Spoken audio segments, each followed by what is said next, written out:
Hello and welcome again to 3D Me. Thank you for joining us. Today's presentation is a presentation on surgery.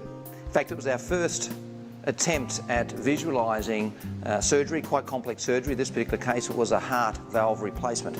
We were given 5 hours of head cam footage from the surgeon.